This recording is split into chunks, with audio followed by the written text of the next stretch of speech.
Hello viewers, আসসালামু আলাইকুম। আশা করি সবাই ভালো আছেন।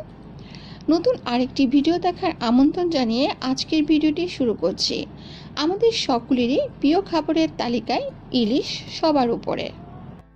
আজকে আমি ইলিশের খুবই সহজ একটি রেসিপি করে দেখাবো, আর সেটা হচ্ছে ইলিশ ভুনা। ইলিশ মাছ রান্নায় খুব বেশি মশলা লাগে না। বেশি মশলায় ইলিশের স্বাদ আর ফ্লেভার নষ্ট হয়ে যায়। এই কথাটি মাথায় রাখলে ইলিশ রান্না অনেক সহজ হয়ে যায়।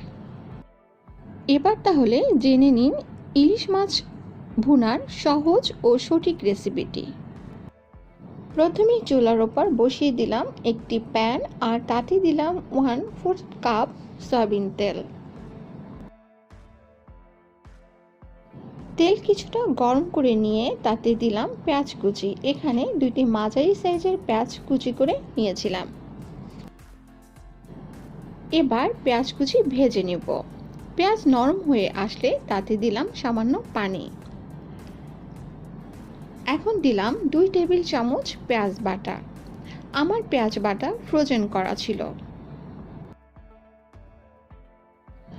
পেঁয়াজ বাটা ভাজা হয়ে গেলে দিলাম 1 চা চামচ মরিচের গুঁড়া, 1 চা চামচ হলুদের গুঁড়া এবং স্বাদমতো লবণ।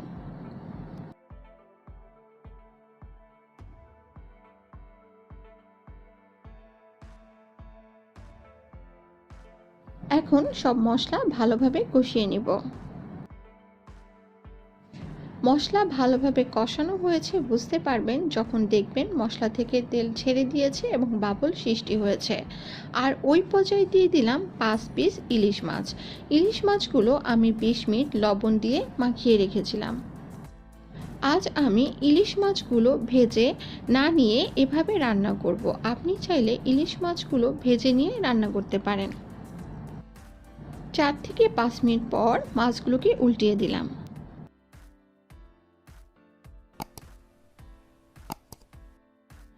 আরও 4 থেকে 5 মিনিট মাছ জাল দিয়ে দিলাম 1 কাপ পানি।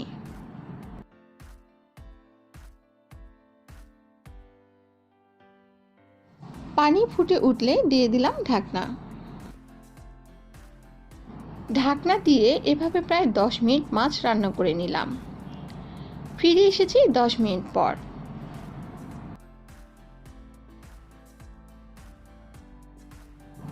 এবার দিলাম 4 থেকে 5টি কাঁচামরিচ।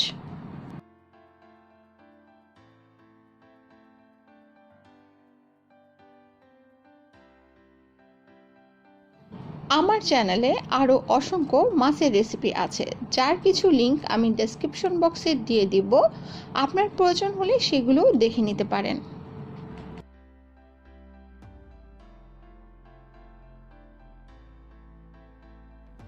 আমার রান্না প্রায় শেষের দিকে, তাই গ্যাস অফ করে দিলাম। এবার আমি আপনাদের পরিবেশন করে দেখাচ্ছি। আশা করি ইলিশ ভুনার এই সহজ রেসিপিটি আপনার ভালো লাগবে ও উপকারে আসবে। রেসিপিটি যদি আপনার ভালো লেগে থাকে তাহলে একটা লাইক দেবেন, আর আমার চ্যানেলটাকে সাবস্ক্রাইব করবেন। আর কমেন্টসে আপনার মন্তব্য বা পরামর্শ জানাতে পারেন। সেই সঙ্গে আপনার যদি কোনো প্রশ্ন থাকে তাও জানাতে পারেন।